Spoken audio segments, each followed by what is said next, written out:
강연사를 맡은 이과대학 부학장 고려대학교 물리학과 홍석철 교수입니다. 강연에 참석해 주신 여러분께 진심으로 감사드립니다. 본 강연은 올해 유엔이 지정한 기초과학의 행사의 일환으로 기획되었습니다. 먼저 고려대학교와 함께하는 기초과학의 축제 위원장이신 양성덕 이과대학 학장님께서 인사말을 해주시겠습니다. 박수로 환영해 주시기 바랍니다.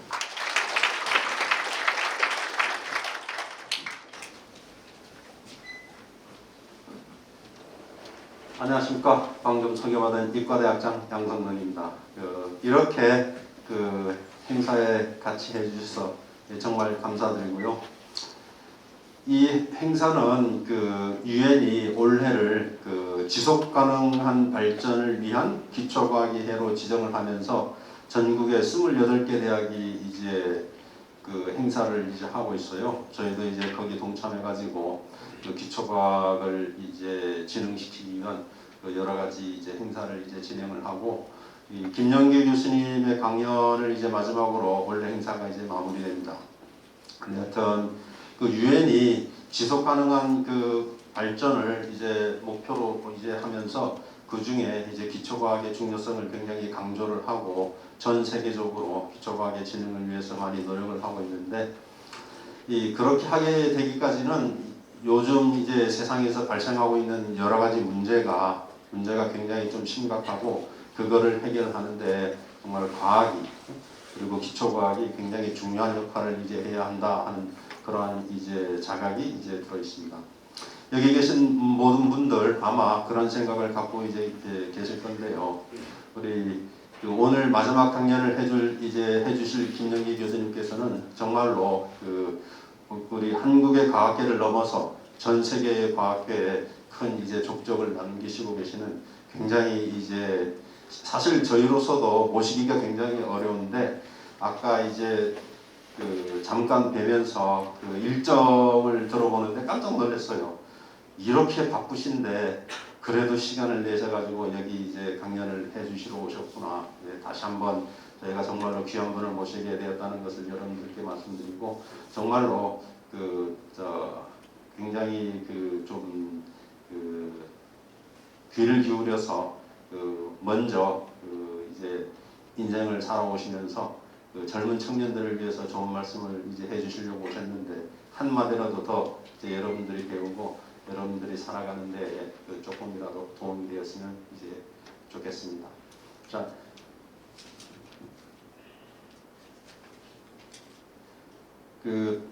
이과대학이 내년은 70주년을 맞이하게 돼요. 그래서 이제 다시 한번 우리가 앞으로 이제 어떻게 나가야 될 것이냐 하는 고민을 또 이제 하게 될 것이고, 여러분들이 앞으로 또 이제 삶에 어떻게 이제 나갈 것이냐 고민하는 것처럼 우리 이과대학도 그러한 고민을 다시 하게 될 텐데, 이과대학의 앞으로의 발전에 여러분들 많은 관심을 갖고 같이 해주셨으면 고맙겠습니다.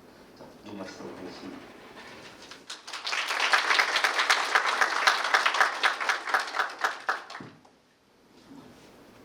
학장님 좋은 말씀 감사드립니다.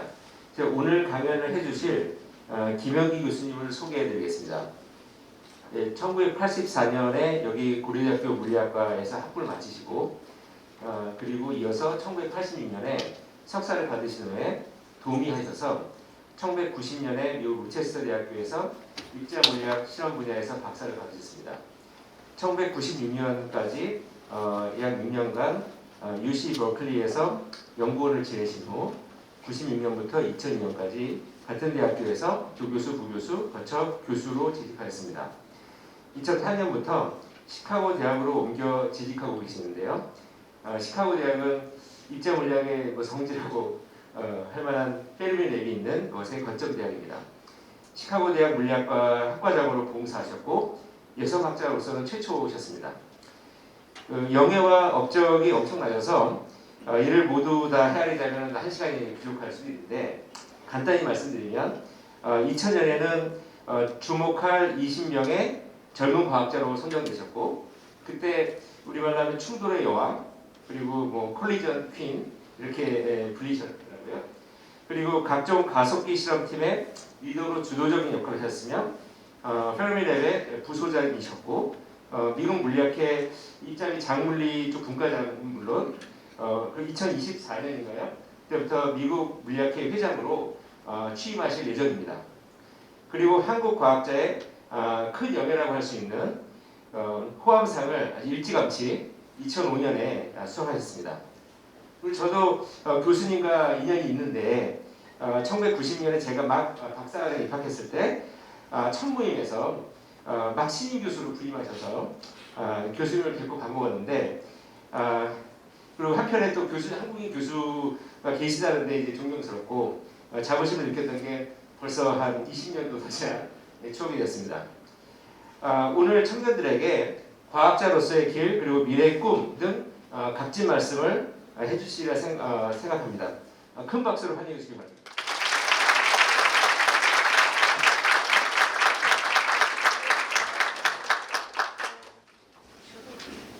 마스크를 이렇게 가능할까요?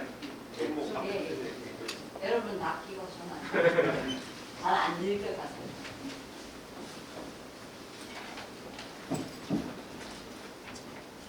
들리나요? 스크린이 내려와야 되는데 스크린을 예. 내려오는 동안에 제가 얘기를 할 수도 있고 일단 제 모교에 와서 제가 영광입니다. 이렇게 또 불러주시고 제가 뭐 이렇게 크기까지는 아주 크진 않지만 이렇게 자라온 건 참 제가 우리 대학교에서 경험이 저는 참 중요해요. 이 물리학을 배우고 이런 학문적인 것도 중요했지만 이 여러 같은 동료들, 선생님들, 뭐 고려대학교의 그 문화, 뭐 여러 가지로 아무튼 제가 특히 그 국제협력 이렇게 아주 중요시하는 이런 입자물리 실험 같은 경우에는 제가 고려대학교에서 입은 그 경험들이 아주 소중한 그런 자료가 돼서 그래서 여러분들도 고려대학에 많은 관심을 가져주시면 좋겠습니다. 제가 한 1시간 정도 준비하라고 그랬는데 이렇게 눈치를 보고 이렇게 좀 안 되겠다 싶으면 제가 일찍 끝내겠습니다. 아셨죠? 눈을 많이 감고 있다 그러면 그냥 거기서 끝내는 걸로. 예. 그래서 뭐 그 꿈꾸는 청년들과 함께 나눈 과학의 길 그리고 미래 잠시 좀 제가 살아왔던 얘기도 좀 하고 제 하는 학문도 조금 얘기를 하고 시간이 되면 여러 가지 제가 하고 싶은 뭐 여러분들 하고 싶은 말이 제 경험을 얘기하는 거죠. 누구나 뭐 이렇게 살아라 저렇게 살아가라 뭐 이런 게 좋다 저런 게 좋다 그런 거는 여러분들이 잘 새겨들어서 왜냐하면 어떤 조언이라는 것도 자기한테 맞아야 되거든요. 그래서 무조건 누가 얘기했다고 다 받아들이지 말고 자기를 스스로 잘 알아서 어떤 말들이 자기한테 와닿는지 자기랑 맞는지 좀 잘 챙겨서 들어주시면 고맙겠습니다.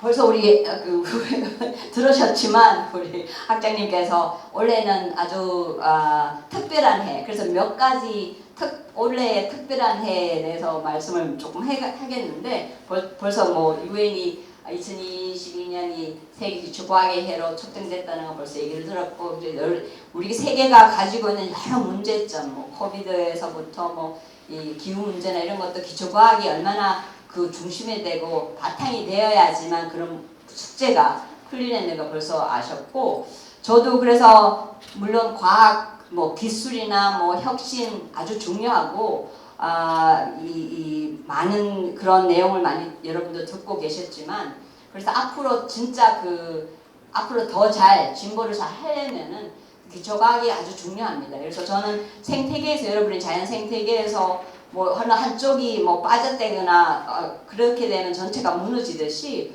저도 이제 과학, 기초과학, 응용과학, 기술, 혁신 모든 거를 하나의 생태계로 생각해서 그거는 정부 쪽에서나 뭐 국민에서나 모든 그런 거를 전체적으로 이해를 해주시면 좋겠습니다.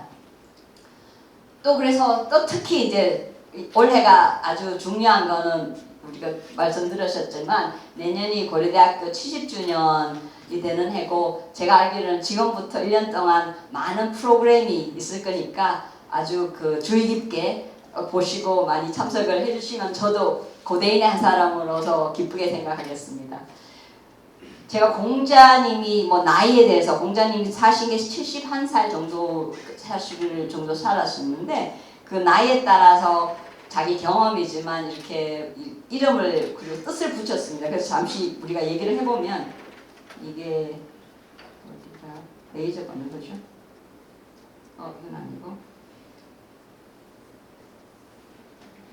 이거네요. 30세는 뜻을 이루는 나이, 그리고 40세는 어떤 유혹에도 넘어가지 않는 나이라 하셨고 50세는 하늘의 뜻을 아는 그런 나이고 60세는 귀가 순해져 모든 말을 객관적으로 듣고 이해할 수 있는 나이. 그래서 점점 이렇게 이 경지가 올라가죠. 그래서 70대 정도 되면 워낙 경지가 높아서 내가 뭐 마음대로 이렇게 행동을 해도 그 뜻에 어긋나지 않는 그런 경지까지 올라갔다는 해니까 70년 그 고대 그 70주년 진심으로 축하하고 이만큼 고대 이과대학이 그런 경지에 올라갔다는 것을 참으로 진심으로 감사하고 축하드립니다. 제가 그 여러 가지 사진을 제가 달라고 해서 보내는 걸 제가 받았는데 이 한국 전쟁 동안에 그때 상황입니다. 70년 전이죠. 거의 70년 전에 피난지 대구 원대동 임시교사 지금 제가 한번 찾아보아야겠어요. 왜냐면 제가 그 경상군에서 살고 고등학교 대구에서 나와서 찾아가기는 쉬울 것 같은데 제가 몰랐어요. 아직까지. 이제 그거를 깊이 생각하고 찾아가겠습니다. 지금 여기 이제 있는 게 아산과학관인데 제가 이제 보여드리는 거는 그 당시하고 지금하고 이렇게 사진만 봐도 얼마만큼 많은 발전이 있었냐 감이 오죠. 그래서 제가 뭐 많은 그 업적들은 다 얘기를 할 수는 없고 전체로 사진만 봐도 얼마만큼 발전이 있었는지 그 감이 올 것 같아서 이렇게 붙여왔습니다. 그리고 또 올해가 특별하게 2022년 한국 물리학계 70주년이 되는 날입니다.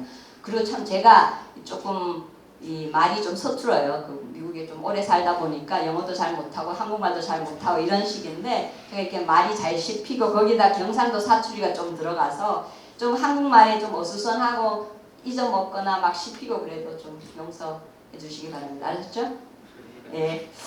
그래서 그 한국 물리학회도 70년 전에 첫 그 미팅이 있었는데 학교가 있었는데 그때는 부산에서 피난지에서 있었던 그 학회 첫 미팅이 있었던 장소고 처음 시작은 수십 명의 그 회원들로 시작해서 여기도 보면은 지난 70년간 얼마만큼 성장해왔는지 그 한국 물리학회 회원 숫자로만 봐도 우리가 감히 짐작을 할 수 있겠죠. 얼마만큼 많은 발전이 있어 왔는지.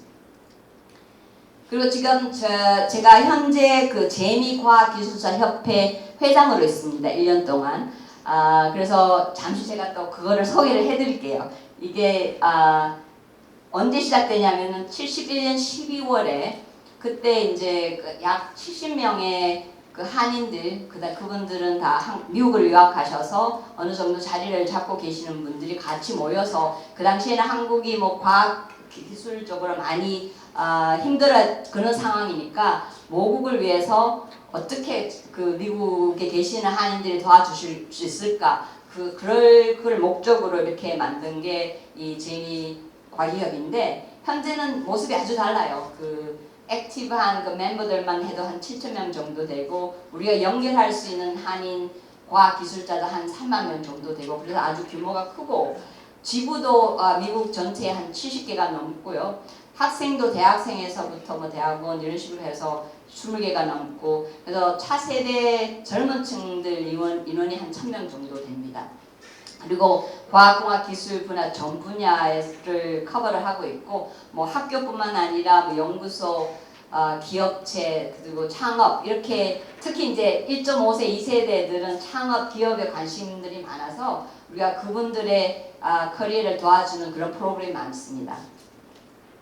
그리고 특히 이제 우리가 또 한국과 하고 싶은 거는 과학기술의 교류 협력이고 그래서 우리가 많은 중추적 역할을 한 게 많고 앞으로는 미국, 한국의 그 관계를 떠나서 그 전 세계를 교류할 수 있는, 협력할 수 있는 그런 중추줄 역할을 하고 싶은 게 우리의 꿈입니다.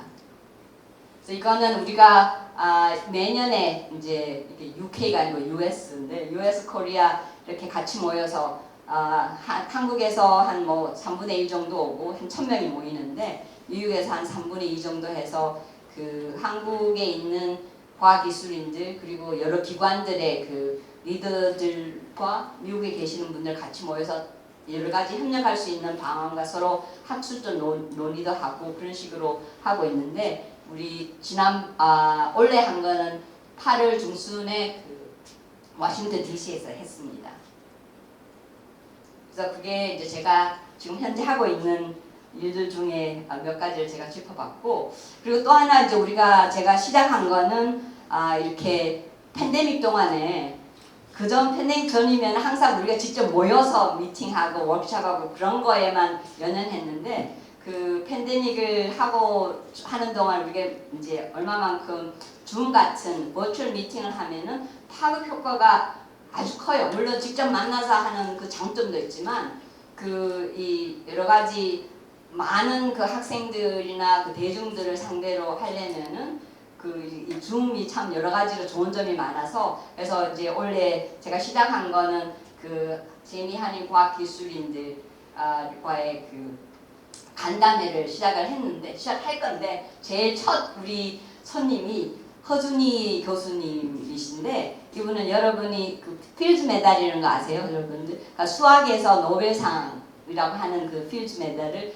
이분이 타셨어요. 그래서 그는 우리 한국인의 자랑이고, 그래서 그분을 모시고 간담회를 하고 12월에는 그 2022년 그 호암상, 특히 이제 메디슨에서 호암상을 타신 키스 정이라고 하시는 그 하버드에 계시는 분을 우리가 또 모시고 그런 식으로 해서 매달 이제 많은 모든 특히 한인 과학기술인들을 위해서 우리가 프로그램을 하고 있습니다.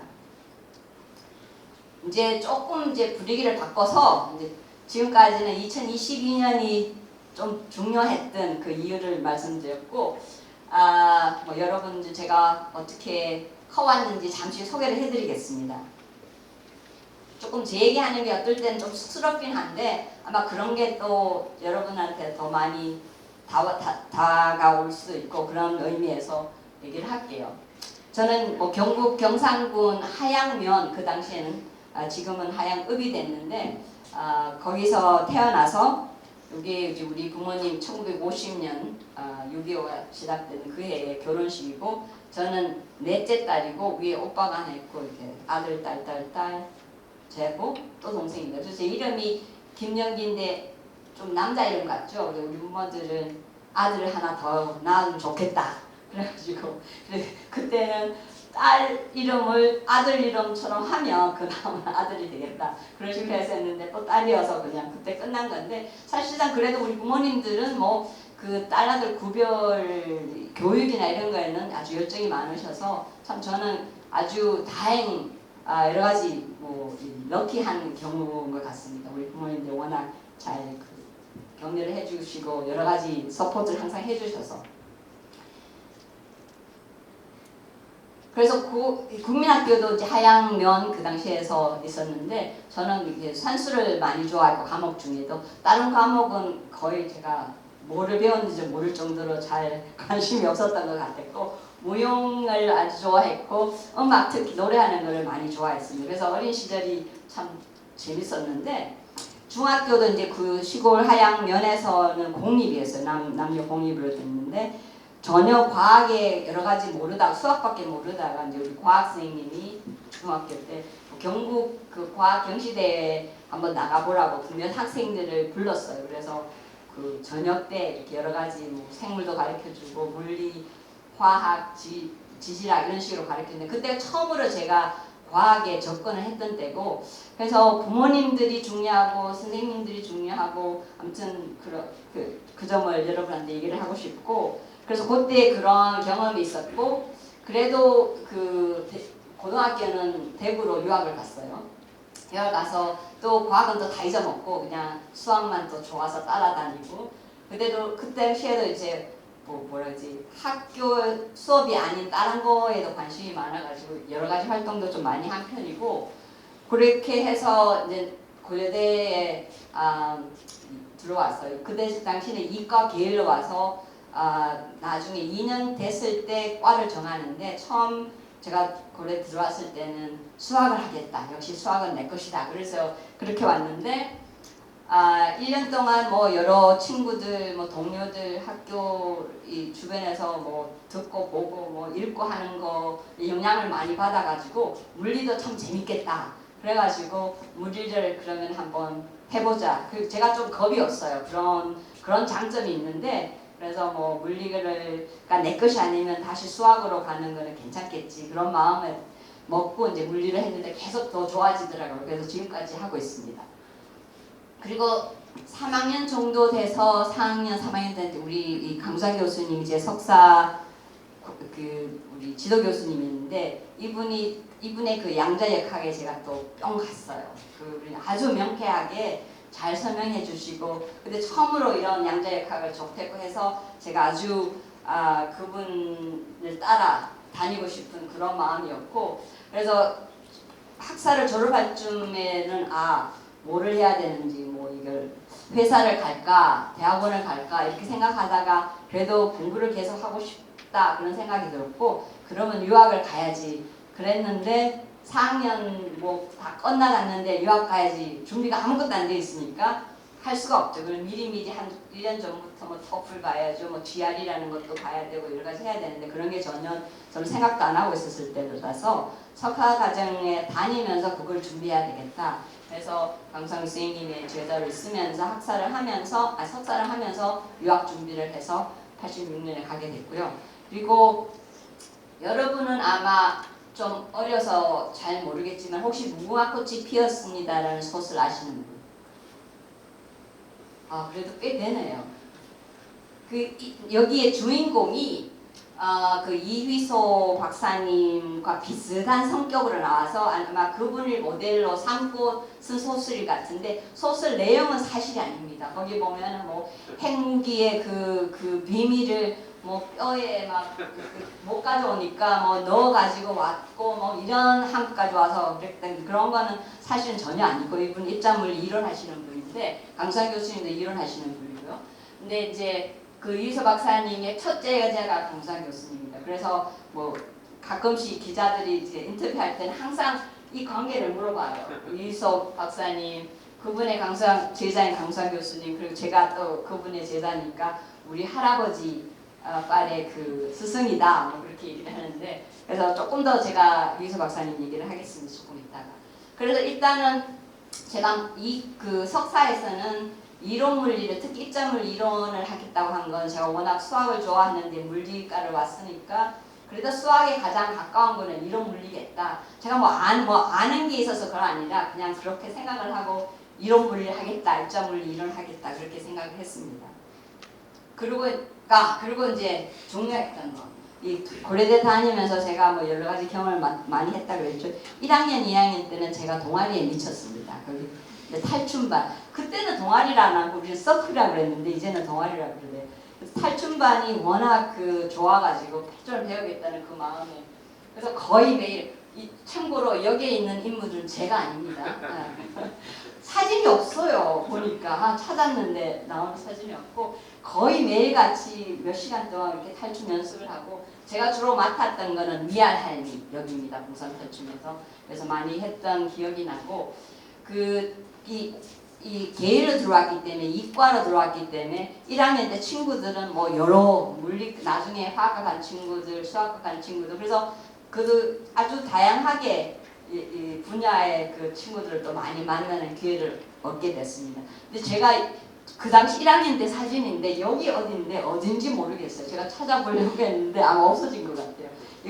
여기 위에 사진은 아마 이 안암동 여기 캠퍼스하고 본교하고 어디 중간인데 아마 제가 찾지를 못하겠네요. 너무 많이 변해져가지고. 그리고 이게 이제 우리 4학년 졸업할 때쯤 우리 사진인데 이게 물리학 학생들이에요. 우리가 한 40명 정도 됐는데 여학생이 5명이었어요. 그래서 5명 다 아주 이 강하고 잘하고 다들 열심히 하는 그런 여기서 이분은 이제 메릴랜드 대학 지금 교수님으로 계시고 제가 아는 거는 이분은 저기 선명 여군가 거기 여기 교장 선생님입니다. 그래서 그리고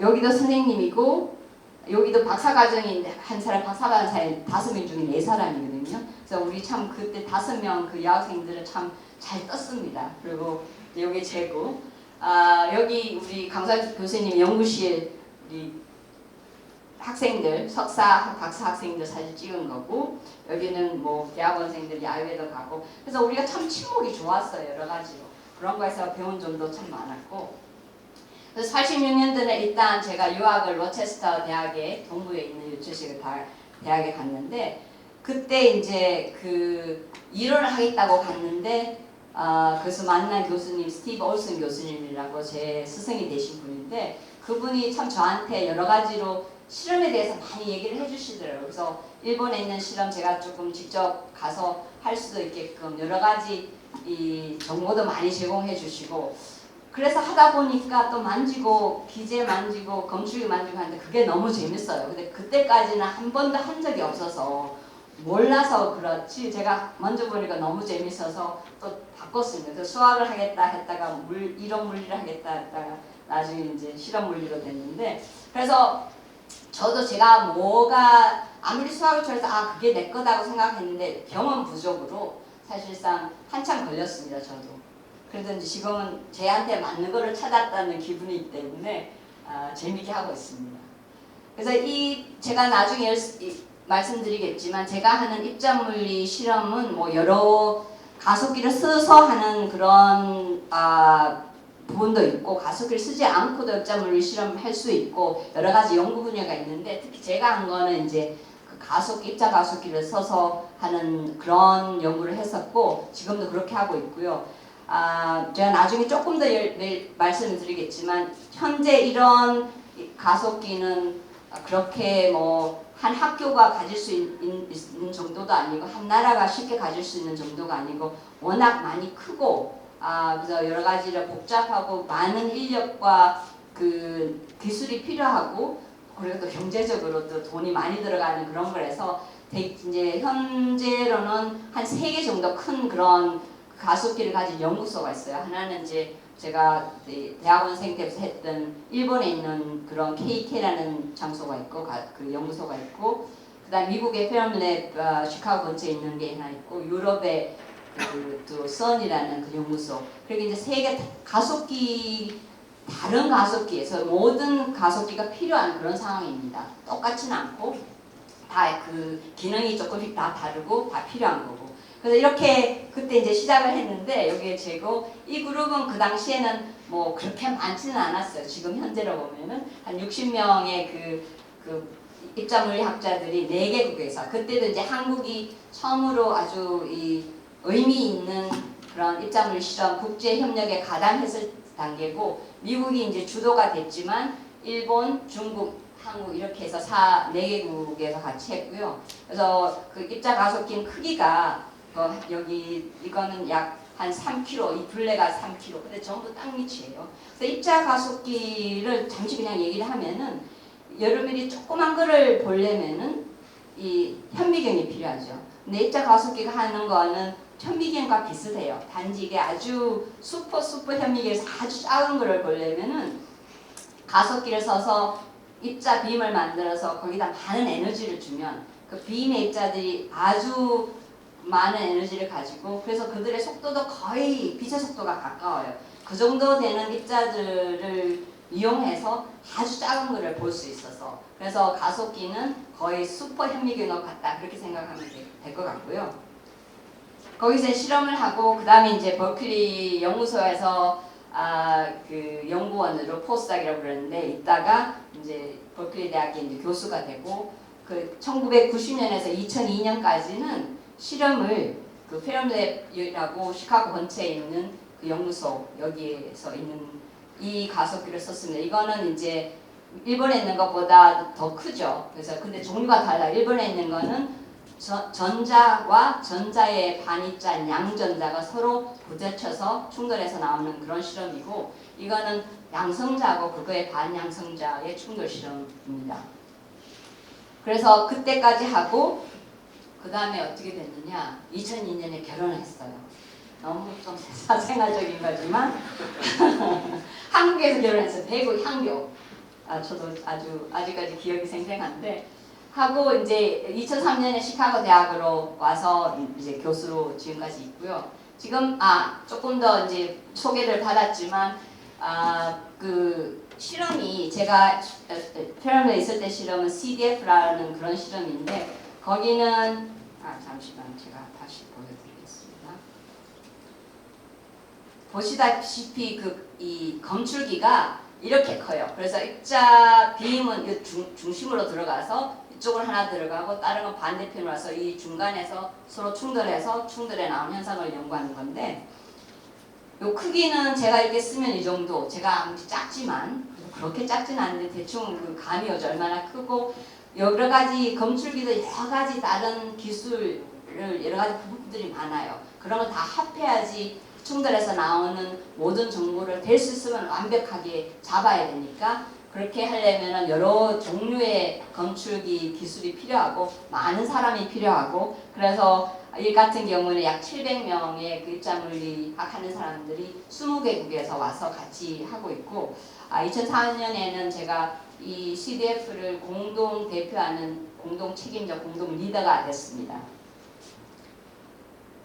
그 이후에 2006년에 페런랩의 부소장이 됐는데, 그 페런랩은 거의 뭐 10kg, 가로가 10kg, 세로가 10kg 정도고, 그래서 이거를 다 포함합니다. 이 가속기를. 그래서 어떻게 보면 한 마을 같아요. 그래서 거기 직원이 한 2,000명 되고, 또 가속기나 이런 검출기나 다른 이런 그 기재들을 써서 연구를 할 뭐 여러 대학에서 뭐 수십 개 되는 나라에서 와서 하시는 분들을 우리가 유저라고 쓴다고 해서 유저라고 그러는데요. 그분들이 한 2,300명 정도. 그러니까 저도 버클리 대학에 있을 때는 여기 와서 쓰는 유저 중에 한 사람이고, 제 학생들도 유저 중에 한 사람입니다. 그래서 이분들이 한 2,300명 정도 이렇게 되는데, 그래서 한 4,000명 정도로 생각하면 되고, 한 마을 같아요. 그래서 소방서도 있고, 거기에는 이제 어린이집도 있어가지고, 이제 이거는 사진은 제가 그 부서장일 때 크리스마스 때 학생들 어린애들 뭐 크리스마스 캐롤 불러주고 뭐 같이 선물 교환하고 이런 사진이고, 또 그 안에는 여기에 참 그 푸른 초원이 많아요. 여러 가지로 그 페런랩 안에. 그리고 그 안에서 뛰놀 수 있는 들소들, 근데 뭐 자유롭게 뛰놀지 않고 크지만 울타리를 해놓고 들소를 키우는데, 들소가 여러분들 미국의 그 황야를 달리는 들소, 막 거친 비바람 눈보라 속에도 막 진전하는 그런 이미지 아시죠? 그렇다는 거는 이 앞으로 가는 프론티어 같은 느낌. 그래서 이 페런랩이 입자물리의 앞을 프론티어가 되는 그런 연구소다. 그런 면에서 이제 들소가 의미가 있고, 사실 그 처음 그 소장님이 이런 들소 있는 그런 영역에서 오신 분이에요. 그래서 그런 거에 더 초원과 들소에 많은 이 생각과 그렇게 살아오신 분이라서 아마 그렇기 때문에 또 이렇게 하신 것 같습니다.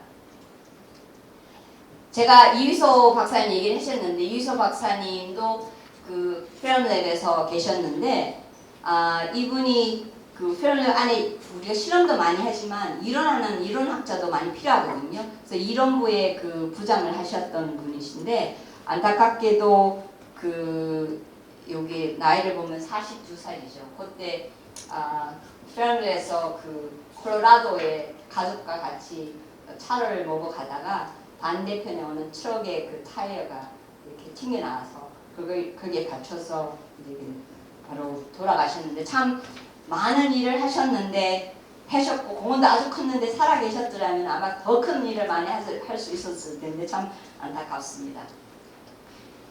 그리고 제가 이제 지금은 그 선에 있는 여기 가속기를 써서, 여기는 이제 둘레가 27km 정도 되고, 이게 그 터널 안에 있는 가속기 부품들이고요.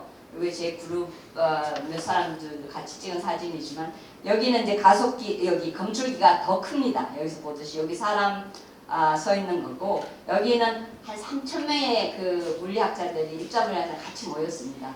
그래서 그 한 40개 나라에서 온 분들인데 워낙 그래도 할 일이 많으니까 뭐 이런 거라도 사람 손이 모자랄 정도로 항상 뭐 검출기 만들고 뭐 돌리고 검출기 항상 오퍼레이션 해야 되고 그 여러 가지 연구 분야도 데이터 분석도 종류가 많아요. 자기 관심에 따라서 많이 하는 거고 그래서 항상 손이 모자랄 정도로 그렇게 3,000명이라도 아직 부족한 점이 많아서 워낙 분야가 많으니까 연구 분야가 많으니까 그 안에서 그리고 여러분들이 한테 하고 싶은 거는 저는 그 멘토들 제가 중학교 때도 뭐 그 과학생님들이 그분도 어떻게 되면 멘토죠. 저한테 이제 그런 과학을 하라고 장려를 했고 물론 우리 스승님도 항상 그랬고 그것뿐만 아니라 그 나이가 언제든지 어렸을 때든지 지금까지도 저는 항상 멘토가 있어요. 멘토라는 게 뭐 꼭 너무 아주 뭐 이 아래 위가 이렇게 많이 정해진 게 아니라 거의 친구처럼 나이가 조금 많든 적든 여러 가지를 얘기를 해서 서로 뭐 도와주고 불편 힘든 일이 있으면 얘기를 해서 서로 이 조언도 받고 이런 상황이고 저는 이제 많은 분들이 있는데 특히 이제 이 두 분이 제 멘토가 많이 됐고 저보다 나이는 좀 많으시고 지금은 뭐 내가 아는 분야가 저분들이 모르는 것도 있고 제가 한 경험이 저분들이 안 한 것도 있기 때문에 오히려 저도 그 사람들의 멘토가 되고 또 그 사람 나의 멘토가 되고 또 멘토라는 게 서로 이 신임이 믿음이 있어야 돼요. 어떤 상황이나 항상 그 사람의 말을 들어주고 그 사람을 그 잘 되는 걸 원하는 그런 과학이기 때문에 그러다 보니까 이제는 아주 친구가 되고 동료가 되고 그래서 뭐 멘토라기가 보다는 지금은 아주 친한 친구고 뭐 이런 건데 그러니까 여러분들도 어떤 나이나 그러니까 지금도 저는 제가 뭐 여러 가지를 항상 배워요. 배울 게 많고 제가 부족한 점도 많고 항상 제가 다른 포지션에 가면은 직위에 가면 거기는 처음 해보는 거기 때문에 거기에서 또 내가 배울 게 많기 때문에 항상 여러분들 그런 거는 멘토는 너무 어렵게 생각하지 마시고 같이 많이 찾으시길 바랍니다. 한 사람일 필요는 없어요. 어떤 사람은 이쪽으로 좀 조언해주고 어떤 사람은 다른 쪽에서 해주기 때문에 항상 이렇게 오픈 마인드로서 많이 해주시면 여러 도움이 될 것 같습니다. 제가 가속기를 많이 얘기를 했는데 그 우리 입자물리에서 쓰는 가속기도 있지만 그래서 주로 이제 가속기 발전은 입자물리에서 역사적으로 보면 먼저 시작을 해서 우리가 필요하기 때문에 많이 발전을 시키고 그 기술이 이제 다른 과학 분야에도 쓸 수 있는 가속기에 영향을 많이 주고 사회에도 많이 영향을 줘요. 그래서 지금 한 300개 정도의 가속기가 전 세계에서 작동을 하고 있는데 이 과학을 디스커버리 사이언스를 위한 건 되게 좀 크고 복잡하고 좀 앞서가는 그런 가속기들이고요. 입자물리뿐만 아니라 핵물리, 특히 이제 뭐 한국도 핵물리에 필요한 가속기가 지금 만들어지고 있거든요. 중형 가속기라고 라온이라고 세종시에서 만들어지고 내년 3월 정도 되면은 처음 이제 실험이 시작될 것 같습니다. 그리고 방사광 가속기는 수십 년 전부터 있었죠. 그래서 포항 가속기 여러분들 많이 들어보실지 모르는데 이거는 이제 그 여러 가지 뭐 재료나 뭐 바이오나 이런 의료 이런 등등에 필요한 머티리얼 이런 쪽으로 이제 연구를 위한 그런 가속기인데 포항에서 먼저 시작돼서 그게 지금은 몇 세대 다음 세대 계속 만들어져서 잘 하고 있고 이번에 또 오창에서 또 하나 4차 그 방사광 가속기가 만들어지고 있다는데 그래서 한국에도 몇 개가 있습니다. 그리고 이게 이제 산업이나 이 사회도 많이 쓰여진다고 그랬는데 인더스트리 같은데 뭐 타이어를 만드는데 특히 그 표면 타이어의 표면 같은 거를 가속기를 처리를 하면은 더 우리가 원하는 대로 할 수 있어요. 그래서 가속기는 이 가속된 입자들이 그 물질의 성격을 바꿀 수가 있어요. 그래서 우리가 필요한 거에 따라서 가속기 어떤 거를 써야 되고 에너지는 어떻고 이렇게 조절을 해서 우리가 맞게 쓸 수 있는 거고 그래서 뭐 칩 만드는 데나 타이어 그 서피스 이런 걸 거의 많이 쓰여지고 있고 국가 안보 같은 경우는 이런 그런 화물이 있으면 그 안에 무슨 핵무기나 이런 그런 이 아주 그 위험한 그런 물체가 있으면은 그 가속기를 서서 가속된 입자를 여기다 때려서 반사되는 걸 보면 그걸 분석하면 어떤 물질이 있을 수 있겠다 그런 거를 알아낼 수 있죠. 그런 거에서 쓸 수도 있고 뭐 여러 가지 뭐 강이 오염이 됐다 해서 그런 거를 가속기를 해서 그 물질을 바꾸는 수 있으니까 그래서 오염 처리도 되고 또 여러 가지 에너지 문제도 지금 연구가 많이 되고 있는데 원자력 발전소나 이런 거를 더 그 안전한 상태로 하기 위해서 가속기를 쓰면은 이게 원자력이 되고 발전되고 아니면은 그게 안 되는 그런 식으로 해서 좀 더 그 안전한 방향으로 가는 모색을 많이 하고 있습니다. 특히 이제 뭐 그 의료는 많이 쓰고 있죠. 한국에도 양성자 가속기 암치료 센터가 있고 한 30개 정도 가속기가 그 암치료를 위해서 전 세계적으로 운영이 되고 있고요. 그래서 많이 쓰입니다. 그래서 여러분들 좀 알아두시면 좋을 것 같습니다. 다시 이제 입자물리학으로 이제 돌아가서 제가 하는 연구를 조금 얘기를 할 텐데 그 제가 얘기했듯이 이런 가속기가 뭐 현미경, 슈퍼 현미경도 같고 그리고 타임머신과도 같다. 그래서 조금 제가 설명을 더 드릴게요. 물리학도 종류가 많아요. 그래서 여기 제가 이렇게 나열한 거는 예를 들어서 아주 큰 물질, 큰 뭐 천체, 갤럭시 이런 거는 물론 가까이 있으면 잘 보이겠죠. 이건 워낙 멀어서 크지만 멀어서 안 보이는 거는 이제 망원경 같은 도구를 써야 되는 거고 그 다음에 이제 우리 이 사람 사이즈나 모래알이나 뭐 이런 정도는 맨눈으로 볼 수 있고 그 다음에는 뭐 셀 정도, 뭐 생물물리 이렇게 가면은 그런 세포는 또 우리 맨눈으로 못 보니까 현미경, 광학 현미경을 써야 되는 거고 그보다 더 작은 거로 가면은 뭐 이 DNA나 뭐 셀 이런 정도로 가면은 전자 현미경을 쓰고 전자 현미경이 가속기랑 비슷해요. 제가 설명 조금 드리지만 그거를 더 발전시켜서 아주 슈퍼 현미경으로 된 게 이제 가속기인데 그래서 물리에서 아톰 정도를 연구하는 분들은 뭐 이 원자 물리 하는 사람도 있고 아토믹 피직스고 핵물리 핵을 중심으로 하고 이제 저 같은 입자 물리는 아주 적은 여러분 나노미터 나노 얘기 들어보셨죠? 나노는 거의 이제 원자 크기 정도로 아주 작은 건데 저희가 하는 거는 나노미터 정도입니다. 그러니까 대충 얼마나 작은 건지 이제 알 수가 있겠죠. 그래서 그러면 입자물리는 왜 그렇게 작은 거를 공부를 하느냐? 그 먼저 이제 레고 세상이 있다고 여러분 많이 어렸을 때 잘 재밌게 노셨겠지만 그래서 뭐 집도 레고 집도 만들고 다리도 만들고 기차도 만들고 많이 해봤을 겁니다. 그래서 이런 레고 세상이 있어서 먼저 우리 누군가가 레고 세상을 만드는 가장 작은 알맹이는 뭔가 그걸 뭐라고 합니까? 레고 블락이라고 할 수 있죠. 여기는 제가 그냥 예로 4가지 종류, 뭐 파란 거, 초록, 빨강, 노란 거 크기도 다르고 색깔도 다르고 4가지 종류인데 뭐 한 각각은 무수한 수가 많을 수도 있겠죠. 그래서 4가지 다른 이런 걸 써서 뭐 어떻게 조립하냐에 따라서 다른 형체가 되듯이 그럼 여기에서 이렇게 달라도 안에서 가장 기본적인 가장 작은 알맹이 4가지 종류밖에 없어요. 그렇지만 이렇게 다르게 다 만들고 그래서 똑같아요. 우리가 이 세상 여러분이 있고 뭐 여기 이 스테이지가 있고 마이크로폰이 있고 이런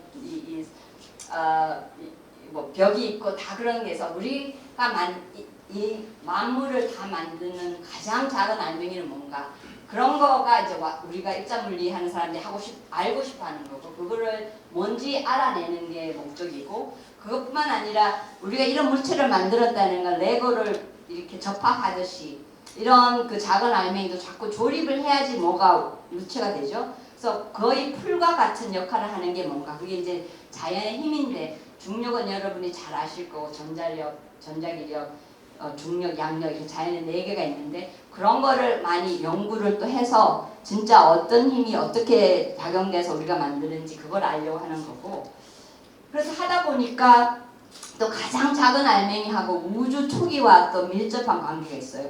우주는 지금 140억 년 정도의 나이인데 아주 초창기에 처음 빅뱅이라고 우리가 얘기를 하는데 그때는 뭐 점같이 작은 우주가 아주 고에너지로서 계속 팽창을 해오고 있어요. 지금 140억 년 동안.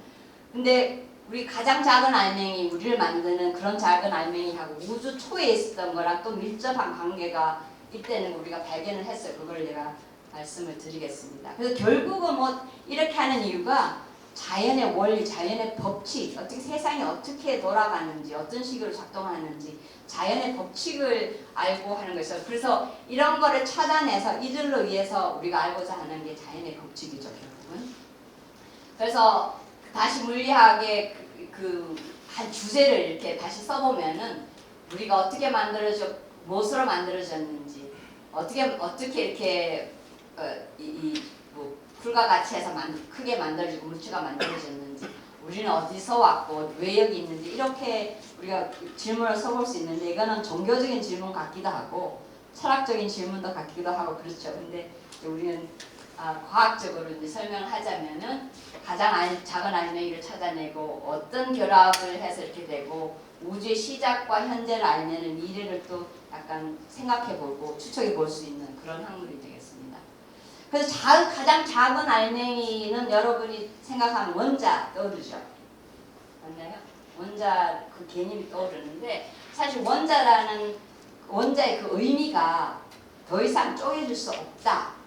그러니까 뭐 정의대로 가장 작은 거죠. 이거는 이제 데모크리투스가 2500년 정도 전에 이렇게 우리 만물은 이렇게 원자처럼 아주 쪼갤 수도 없는, 그죠? 눈에도 보이지 않는 이런 걸로 되어 있다. 이렇게 이제 생각을 했습니다. 그래서 이제 뭐 원자도 자기 생각 여러 가지. 왜냐하면 물처럼 흐르는 이런 거를 만드는 원자가 있고, 뭐 고체는 다르니까 고체를 만드는 원자는 있고, 그래서 여러 가지 종류의 원자는 있지만 일단 더 이상 쪼개질 수 없는 그런 개념이 있고, 우리 그 개념을 항상 지금도 이제 이용을 하는 거죠. 결국은 원자가 가장 작은 게 아니라는 걸 알았지만 그 개념 자체, 가장 작은 뭔가가 우리 전체를 만들었다는 그 개념은 항상 살아남았습니다.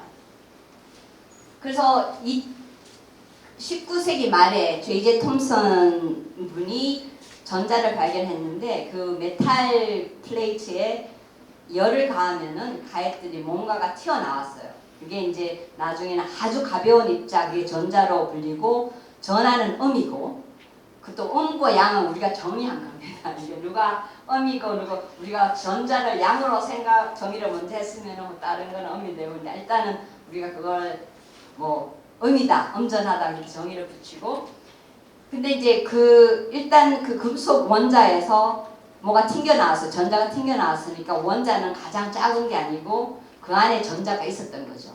그래서 그때 원자는 가장 작은 것이 아니다. 그럼 전자가 음의 전하를 띄었으니까, 그리고 원자는 중성이니까 양 전하를 띈 뭔가가 있어야 될 것이다. 네, 그래서 본래 생각은 양 전하를 띈 거는 뭐 이렇게 원자를 만약에 공 같으면은 푹석한 그런 전체로 이 양전하들이 이렇게 막 흩어져 있는 것처럼 그렇게 생각했는데, 같네요. 그 20세기 초에 러드포드 이 학자가 그 실험을 해본 결과 그 양전하를 띈 것이 푹석푹석한 뭐 이런 게 아니라 아주 뭐 씨 같은, 그 복숭아 씨처럼, 그래서 딱딱하다 모르겠어요. 딱딱한지는 모르겠고 일단 그런 것 같다. 근데 아주 작아요. 얼마나 작으냐면 물론 원소에 따라 다르지만 원자 크기보다 한 10,000분의 1 정도밖에 안 되는, 그냥 중간에 이렇게 그거를 이제 뉴클레어스라고 부르는데 그게 핵이고 작은 씨라는 의미인데, 모든 원자의 질량은 전자는 거의 뭐 가벼우니까 원자의 질량은 이 핵이 다 가져 있고, 그래서 아주 작아요. 그래서 이게 아주 놀라운 사실인데, 그래서 어떻게 이제 사람들이 비교를 했냐면은, 만약에 대성당이 있어요.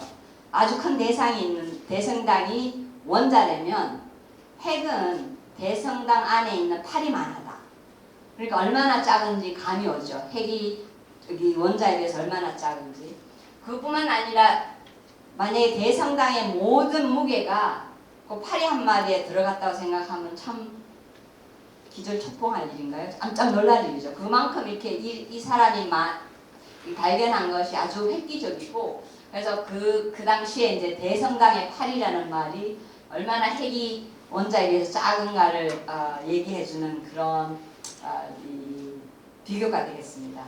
그리고 원자 안에 핵이 그렇게 작고 전자도 작고 그러니까 전체적으로 보면은 아주 진공처럼 허허벌판인 그런 게 이제 원자 안이에요. 안은 제가 뭘 이렇게 크게 그려놨지만 그런 상황이고 그건 우리 태양계랑 좀 비슷한 느낌이 들어요. 우리 태양계도 태양이 중간에 있고 뭐 행성들이 돌지만 그 사이에는 뭐 모든 부분이 그렇게 뭐 없잖아요. 그래서 저는 이 내부하고 외부하고 이 닮은 점이 또 재밌게 보이더라고요. 물론 뭐 진공이라는 건 없지만 전체적으로 보면 많이 비었다는 거죠. 그 중간에. 그래서 이제 원자가 처음에 가장 작은 알맹이로 생각했다가 핵이 그보다 더 작다는 걸 알았으니까 관심이 또 있는 거예요. 핵은 과연 그러면 가장 작은 건지 핵은 그거보다 더 작은 것으로 만들어졌는지 그런 궁금증을 우리가 어쩔 수 없는 거예요. 과학인들은. 그래서 봤더니 사실 핵은 다시 양성자하고 이게 필요해서 중성자로 만들어졌고 그래서 다시 그러면 궁금증이 더 있는 거예요. 또 그러면은 양성자 중성자는 과연 가장 작은 알맹인지 그래서 또 봤더니 양성자 중성자는 여기서 보는 것처럼 그 이름을 업콕 다운프라고 부르는데 두 가지 그 종류의 입자 업콕 다운프로 되어 있고 양성자는 두 개의 업콕 하나의 다운콕이고 중성자는 두 개의 다운콕 하나의 업콕. 그래서 결국은 이 두 종류의 업하고 다운 어떻게 조립하냐에 따라 중성자가 되고 양성자가 된다. 그래서 가장 작은 알맹이 지금까지는 이 업콕 다운콕 전자예요. 근데 이거는 우리가 지금 현재 쓰고 있는 이 가속기로서 볼 수 있는 그 한계는 저 정도고 만약에 우리 때는 몰라도 여러분 때 그보다 더 성능이 좋은 가속기가 만들어져서 지금 볼 수 있는 나노미터보다 더 작은 걸 볼 수 있는 그런 도구가 있다. 그러면은 이놈들이 가장 작은 알맹이가 아닐지도 몰라요. 그거는 누구도 모르고 그건 여러분들의 그 장래 아마 목표로 삼아도 될 것 같습니다. 그래서 뭐 여기서 여러 가지 제가 그 물리 분야를 얘기했는데 입자물리가 하는 연구, 그 핵물리도 아직 모르는 게 많아요. 우리가 전체적으로 이런 개념이지만 핵의 성질도 여러 가지 아직까지 모르는 분이 많고 그 양성자 중성자 안도 사실상 이렇게 제가 쉽게 설명했는데 자세한 건 아주 복잡해서 그런 것도 아직 연구가 많이 되고 있고요. 잠시 이제 그 본다는 거를 조금 얘기하겠습니다. 왜냐하면 제가 가속기를 많이 얘기를 했는데 그래서 뭐 슈퍼 현미경이니 그런 식으로 얘기해서 조금 그 얘기를 해보겠는데 제가 이 전등불을 끄면은 여러분 저를 안 보이죠. 저도 여러분을 안 보여요. 그래서 우리가 눈으로 보는데 그 빛이라는 이런 매개체가 필요해요. 그거 없이는 빛을 내는 물질을 우리가 직접 눈으로 보는데 그런 그 빛이 없으면은 제가 여러분 볼 수 없거든요. 그래서 보려면은 이게 뭐 이런 전등이든지 아니면 태양처럼 빛을 내는 그런 물체가 필요해서 그래서 광자 빔이 와서 여러분을 때려서 그 다음에 그 빔이 이 산란된 게 내 눈에 오면은 여러분을 제가 볼 수 있는 거죠. 그게 본다는 의미고 그래서 만약에 뭐 세포 같은 작은 거를 본다 그러면은 이 광자로는 안 돼요. 사실은 광자의 파장이 어느 정도인지 여러분도 좀 지금 아실 수 있지만 그 파장보다 아주 작은 파장이 있어야 더 작은 걸 보거든요. 그래서 이럴 경우는 광자로는 안 되고 전자 같은 거에 에너지를 그 정도 주어서 전자빔을 만들어서 거기서 산란된 걸 봐서 우리가 세포를 알 수 있는데 이것이 그 전체적인 가속기 원리랑 비슷해요. 여기서 보면은 제일 먼저 전자를 만들어야 되겠죠. 빔을 만들려면 전자를 먼저 생성을 하고 그 다음에 배터리를 쓰면은 전자들의 에너지가 더 커져요. 갑자기 뭐 속도가 빛의 속도로 가깝게 가고 그렇다는 건 에너지가 더 커진다는 얘기고 그렇게 해서 에너지를 부여할 수 있고 전자에 그리고 자석을 쓰면은 또 이게 엄전하를 띈 입자들이기 때문에 방향도 많이 바꾸고 뭐 포커싱도 되고 디포커싱도 그런 식으로 우리가 매니플레이션을 할 수 있거든요. 우리가 필요한 대로. 그래서 그런 우리가 필요한 전자빔을 만들어서 여기다 물질의 이런 세포 같은 데 때려서 거기서 산란된 거를 나온 것을 전자 검출기로서는 보는 거예요. 아까 전에 제가 큰 뭐 검출기 보여준 게 이거랑 비슷한 개념이고 가속기가 저 개념이 비슷한 거죠. 그래서 진짜 작은 거를 보려면 이렇듯이 뭐 중성자, 양성자의 안을 본다. 그리고 쿼기의 성질을 본다. 전자의 성질을 본다. 그러려면은 아주 그 빔에 에너지를 많이 집어넣어야 되는 거고 그것이 이제 가속기 할 일이에요. 그렇다는 거는 배터리도 많아야 되고 자석도 뭐 아주 많고 이게 왜냐하면 에너지를 워낙 많이 주고 또 입자들이 하나씩 도는 게 아니라 뭐 10의 12성계 그 정도 입자 빔이라는 거 그만큼 많은 거를 다 모은 다음에 가속시켜야 되거든요. 우리가 필요한 거에 따라서 우리가 성취를 하려면 그렇다는 거는 빔 같은 게 전부 전하가 똑같은데 서로 막 이 리펄스 막 밀어내잖아요. 같은 전하니까 그런 걸 다 묶어서 가속시키고 충돌시키고 이런 거에는 많은 그 기술이 그 과학과 기술이 필요해서 많은 사람들의 힘이 필요합니다. 그래서 잠시 훑어보면은 지금까지 이제 여기 원자가 처음 이제 가장 작은 알맹이로 생각했던 것이 지금은 여기에 와 있고 그 다음에는 이제 힘들이 강력이 모여서 그 억폭당크를 다 묶어서 양성자, 중성자를 만들고 다시 강력이 그 핵을 만들고 이렇게 강력이 쓰는 거고 양력은 여러분들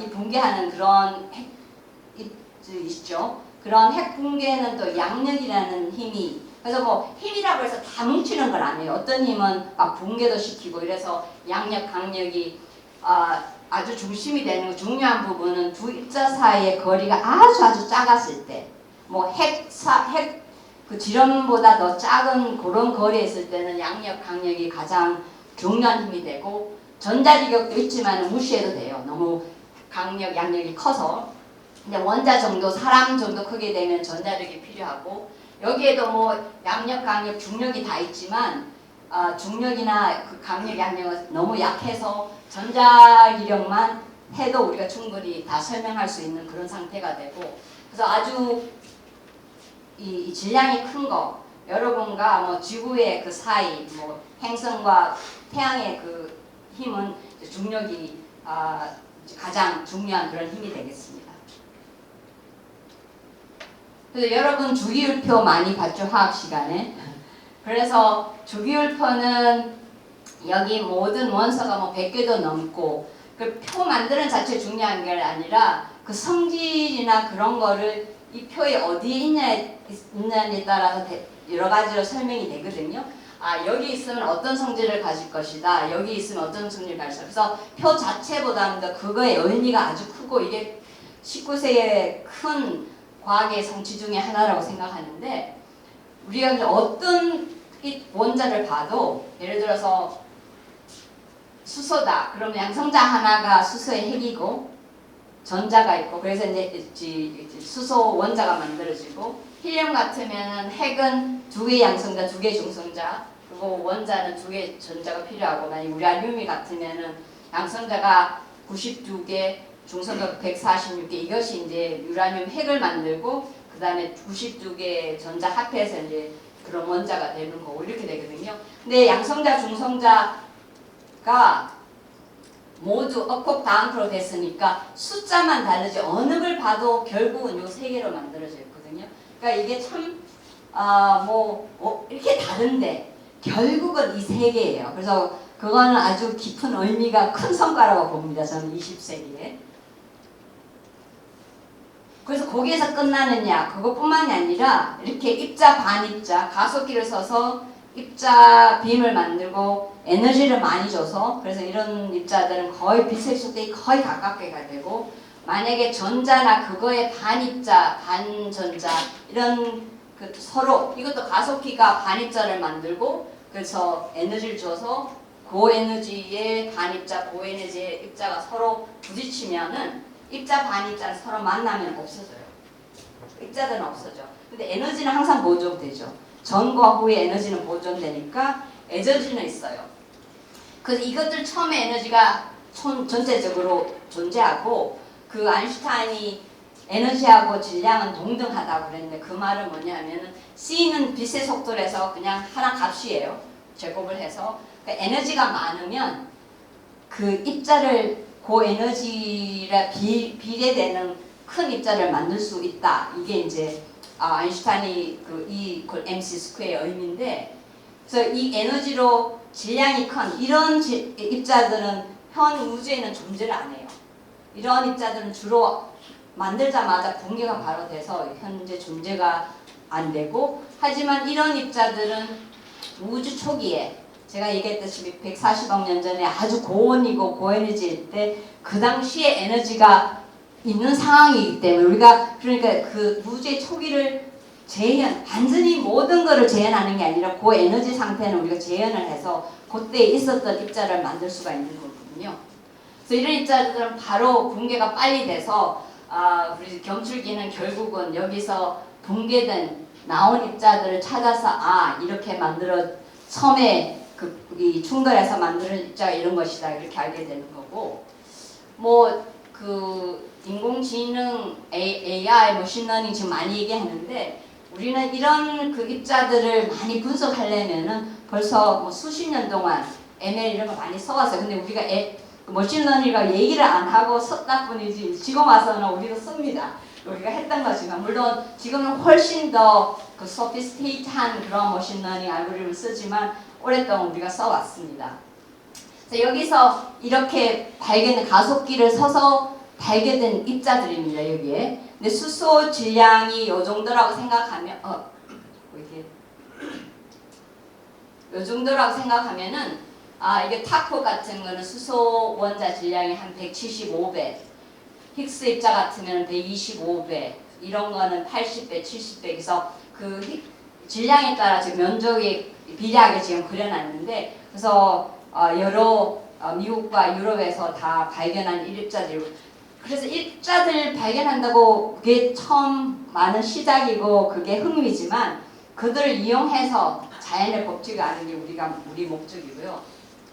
그래서 그 가속기를 서서 숲의 현미경에서 가장 작은 알맹이를 만들고 또 이 콜라이드를 만들어서 우주 초기에 있던 입자를 만들어내고, 근데 그거를 자연현상을 설명하면은 요것만 해서 설명이 안 되고 요것만 해서 설명이 안 되고 같이 붙여야 돼요. 그래서 그렇게 해야지만 우리가 보는 현상이 설명이 잘 될 수 있다는 걸 알아냈고, 그걸 합한 이론을 표준 이론이라고 그렇게 얘기를 합니다. 그래서 그걸로서 우리가 아까 보였던 표가 지금은 이렇게 완벽하게 됐고, 그래서 표준 이론이 필요한 모든 입자들을 우리가 다 발견을 했습니다. 그래서 하나 이휘소 교수님 다시 박사님 얘기를 돌아가면 이분은 여기 촤콕이라는 거를 우리가 발견하기 전에 질량이 어느 정도인지 벌써 예측을 하신 분이에요. 그리고 이 이론을 만드는데도 아주 크게 공헌을 했고, 그래서 1999년에 두 분이 노벨상을 받았어요. 그분들의 그 업적에 이 표준 이론에 대한 업적을 받았는데, 만약에 유희소 박사님 살아계셨다면 우리는 전부 그분도 노벨상을 받았다고 생각을 하고 있습니다. 그렇게 훌륭하신 분이에요, 이분이. 그래서 우주가 지금 이 표준 이론이 잘 되고 설명을 잘하는데 왜라는 건 참 설명을 못해요. 왜 이런 식으로 테이블이 돼 있고 왜 질량이 그렇게 다르고 왜 반물질은 우주 초기에 있었다고 생각하는데 고에너지일 때 지금 반물질 없고 우주에 왜 그런지, 뭐 중성미자 성격은 다른 입자들보다 아주 다른데 왜 그런지, 그래서 아직 왜라는 거는 아직 많이 모르고 있고요. 이렇게 표준 이론을 써서 현상을 설명해도 뿐만 아니라 암흑물질, 여러분들 많이 들어보셨겠지만은 우주에는 암흑물질이 있다는 여러 가지 증거들이 있어요. 예를 들어서 갤럭시 같은 게 도는데 그 중력에 있어서 도는데 우리가 보이는 그런 질량으로 해서는 설명이 안 되고 다른 뭔가가 질량이 있는 뭔가가 있는데 아직 우리는 보지 못한 거지만 있기 때문에 그렇게 되는 거고, 그래서 그걸 암흑물질은 우리가 보는 뭐 그 스타나 뭐 더스트나 모든 볼 수 있는 우주의 물질보다 5배나 더 많다고 지금 우리가 생각을 하고 있고, 뿐만 아니라 또 한 큰 미스터리는 우리가 찾아야 될 거는 이 우주가 계속 팽창해서 식어왔는데 그 팽창 속도가 아마 조금 줄어들 거다. 그렇게 있는데 갑자기 이게 더 팽창 속도가 더 빨라져요. 그렇다는 건 무슨 에너지가 있든지, 그래서 우리가 이게 큰 그 과제고, 그래서 한국에서도 이렇게 그 암흑물질 찾기 실험도 있고, 그래서 한국도 열심히 입장을 해서 많은 일을 하고 있습니다. 그래서 새로운 그 예미랩이라고 정선에 있는데 한번 시간이 되시면 한번 가보시길 바라고, 시간이 없으니까 제가 좀 빨리 나가겠습니다. 그리고 이제 이 암흑 에너지는 뭐 주로 그 스페이스의 그 텔레스코프 이런 걸 써서 에너지를 찾고, 그래서 꼭 가속기가 있어서 모든 것이 해결되는 게 아니라 가속기를 써야 되는 부분도 있고 다른 그런 방법으로 연구를 하고, 그래서 다 합해야지만 이제 입자 물리가 잘 완성이 되죠.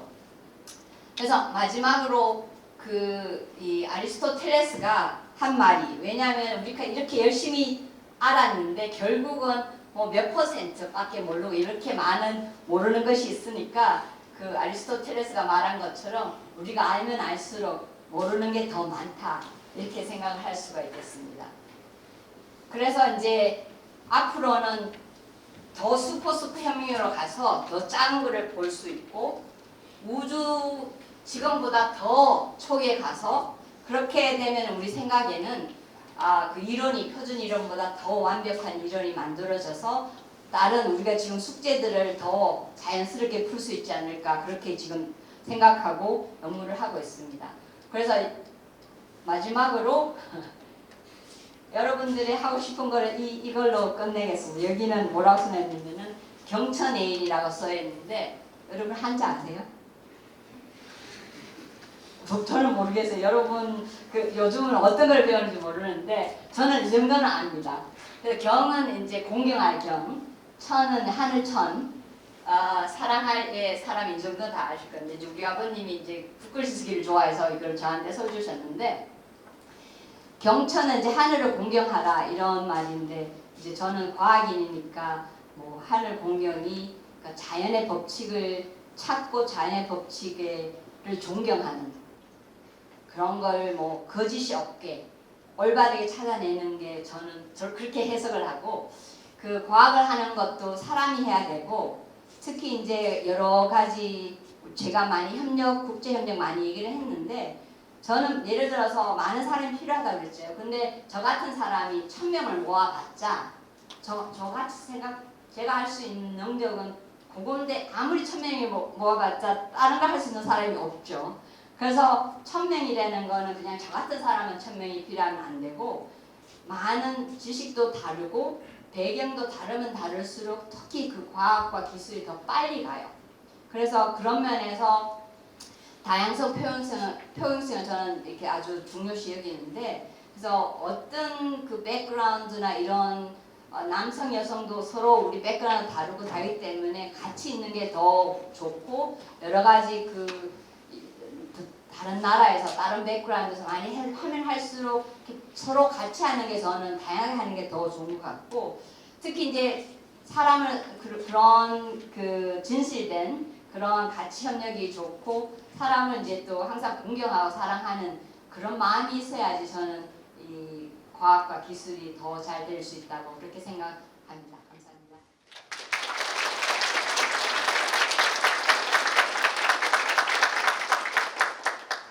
여러분 재밌게 들으셨죠? 여러분 궁금한 것들이 많이 있을 텐데 질문하는 시간을 갖도록 하겠습니다. 하고 싶은 질문이 있으면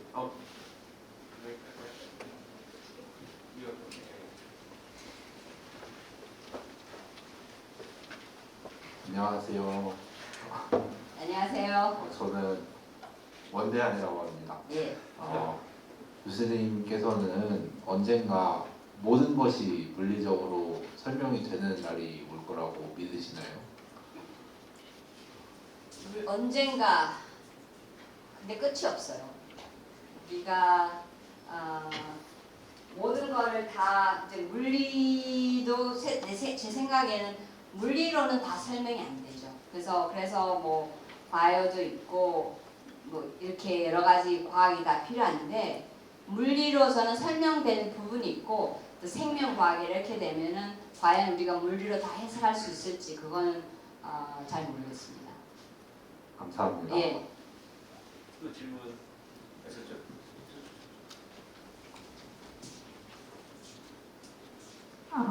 안녕하세요. 오늘 좋은 강연 감사합니다. 저는 컴퓨터학과 석사과정 학생인데 연구를 하다 보면 되게 현실에 계속 발생하는 문제들을 급급해서 정작 내가 어떤 연구자가 되고 싶었나 그런 큰 숲을 잘 못 보는 경우가 생기는 것 같습니다. 그래서 혹시 교수님께서도 석사과정이나 연구하실 때 그런 경험이 있었는지 극복하셨는지 궁금합니다. 예, 그 좋은 질문들 다들 있죠. 어느 정도에 다르지만 다 어려움이 있고 그 연구를 하는 게 제가 뭐 매일 뭐 큰 디스커버리를 하는 건 아니거든요. 이렇게 제가 보여준 건데 많은 사람들이 오랫동안 해서 하나 뭐 큰 발견 이런 거거든요. 그래서 하루하루 생활은 거의 너무 어떨 때는 좀 가다가 뒤로 갔다가 조금 더 가서 이런 식으로 가는 거고 일단은 그래도 전체적으로 뭐가 관심이 있고 뭐를 좋아하고 어떤 과제를 잘 선정을 해서 그거를 봐야 돼요. 일단 그게 이제 그 숲이고 전체적으로 그 다음에 가는 방향에서도 뭐 이렇게 갈 수도 있고 이렇게 갈 수도 지그재그로 되는데 그 가는 길이 참 오래되는 그 연구 분야에 따라 다르지만 어떤 건 아주 오래 가고 어떤 거는 좀 짧게 가고 그런데 그 하루하루를 저는 조금이라도 배웠으면 그게 내가 뭐 코드 하나 더 잘못했다 그것도 저는 어떻게 보면 배운 거예요. 그런 거에 좀 뭐라 그럴까 즐거움을 느꼈으면 좋겠습니다. 왜냐면 그거 하나도 지식이니까 그 지식의 기쁨을 자꾸 차곡차곡 세워가는 게 좋고 그래서 전체적으로 그림은 항상 왜 가는지는 가끔씩 생각해서 너무 이거에 벗어나지 않도록 하고 그 자기를 초점을 잘 맞추고 하루하루 생활은 그렇게 막 감격적이진 않아요. 근데 뭐 저 같으면 그래프 하나 더 뭐 나왔다 전에 몰랐던 걸 조금이라도 알았다 그러면 그런 거를 기뻐하는 것도 좋은 방법인 것 같습니다. 이거 끝입니다.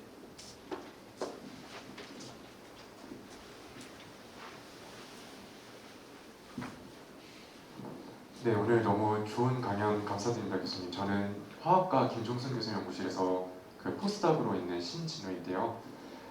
제가 더 많은 것을 경험하기 위해서 올해 말에 이제 미국으로 포스닥을 나가게 되었는데, 막 교수님께서 이제 미국을 나가실 때 어떠한 마인드를 가지고 나가셨는지, 혹은 어떠한 마인드를 가지고 나가면 좋을지에 대해서 말씀을 해주시면 너무 감사할 것 같습니다.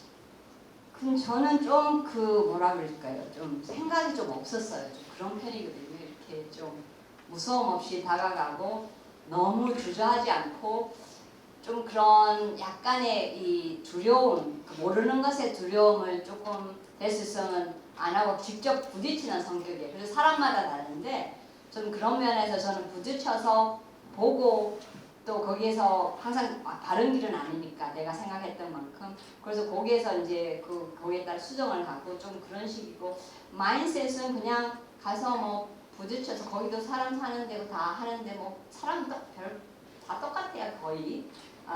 물론 환경이 다르고 그렇지만 그래서 같이 뭐 말이 안 되고 저도 고생 많이 했어요. 말이 일단 안 되니까 그래도 마음이 있고 친구들도 동료들도 교수도 그렇고 마음이 있고 진실성이 보이니까 이렇게 잘 귀를 기울여주고 하더라고요. 그래서 그런 거에 그 자세가 중요한 것 같아요. 자기를 어떻게든지 잘 진실되게 표현하고 그런 진실성이 보여주는 거 그런 걸로 따라가면 좋겠습니다. 질문 여기.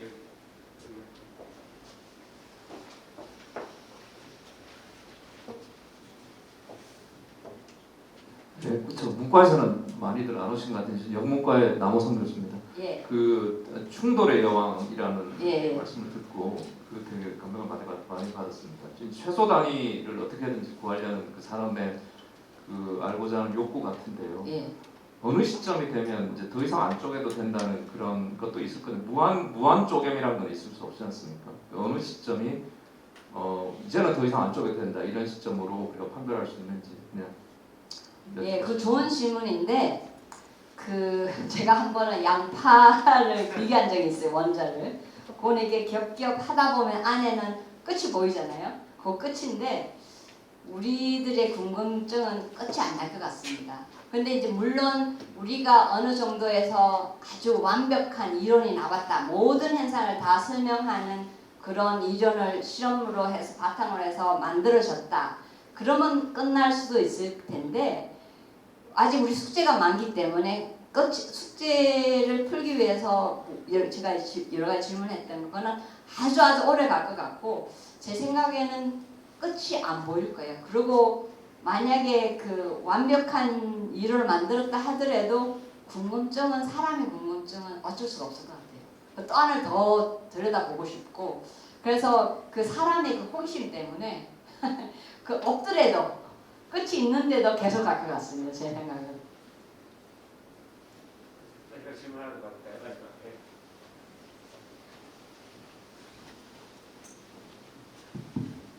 저 물리학과 재학 중인 고다현입니다. 질문에 앞서서 저희 학과 이렇게 대단하신 분이 있다는 걸 영광이고요. 질문 드리자면 물리학에는 되게 다양한 분야가 있다고 아까 말씀해 주셨는데 한 명의 권위 있는 물리학자로서 지금 가장 유망 있고 주목할 만한 물리학 분야는 어디라고 생각하시는지 여쭙고 싶습니다. 예, 물론 이제 그런 거 많이 생각을 하시겠죠. 근데 일단 제가 먼저 하고 싶은 거는 그 아무리 유망한 거라도 일단 자기 마음이 따라가야 돼요. 그래서 저는 뭐 여러 가지 있는데 그냥 입자물리의 그 주제나 이런 거가 저를 정말 현혹시키고 땡기거든요. 그래서 뭐 이게 앞으로 무슨 뭐 전망이 있고 그런 것보다 일단 하고 싶어서 하는 거 그게 참 중요하고 근데 뭐 사람은 꼭 요게 하고 싶은 게 아니라 어떨 때는 여러 가지 하고 싶은 게 많을 수도 있어요. 그럴 경우에는 이제 앞으로 뭐 전망 이런 것도 좀 봐야 되고 그런 건 당연한 거고 그래서 전망이 있는 거는 모든 분야가 근데 전망이 다 있어요. 근데 시대에 따라 어떨 때는 이쪽 분야가 갑자기 더 뛰고 근데 그것도 어느 때 되면 항상 그런 건 아닐 거예요. 그것도 주춤해지면 다른 분야가 또 때에서 그렇게 되고 그래서 이 때에 따라서 어떤 분야가 조금 많이 뛸 때가 있고 전망이 보일 때가 있고 어느 분야를 저는 전체적으로 통합해서 보면은 거의 생태계처럼 언젠가는 기회가 다 온다고 생각해요. 어떤 분야든. 근데 이제 지금 상황에서는 그 많이 떠들어대는 게 결국은 퀀텀이 많이 되고 왜냐하면 이제 그게 조금 보이니까 앞으로 할 것이 보이니까 컴퓨터가 될 것 같은 그런 진전이 있으니까 지금 좀 뛰는 건데 저는 퀀텀 컴퓨터가 어느 정도 어떤 거는 언젠가는 좀 할 수 있어도 그것이 모든 현재의 그 있는 컴퓨터를 대신해서 다 할 수는 없는 것 같고 거기에 특히 맞는 그런 분야는 잘할 수 있을 것 같고 그리고 이제 퀀텀은 컴퓨터보다도 더 빨리 우리가 지금부터 하는 게 우리가 쓸 수 있는 게 이제 퀀텀 센서라는 분야가 있어요. 그래 그거는 이제 여러 가지 검출기에도 지금 우리가 많이 쓰이고 그래서 일단은 퀀텀은 여러저래 온 세계가 많이 이제 지지를 많이 하고 서포트를 많이 해주고 그런데 이제 그런 것도 이제 전망도 학생으로서는 좀 조심해야 될 게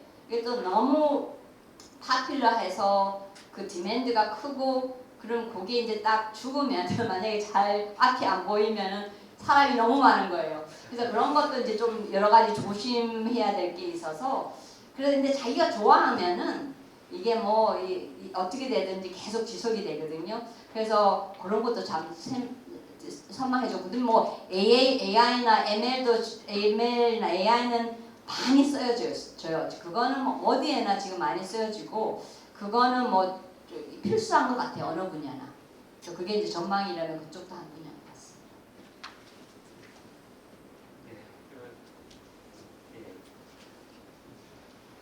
시간이 많이 흘러서 이제 이만 마칠 때가 된 것 같습니다. 오늘 좋은 강연 해주신 기훈 교수님께 뜨거운 박수.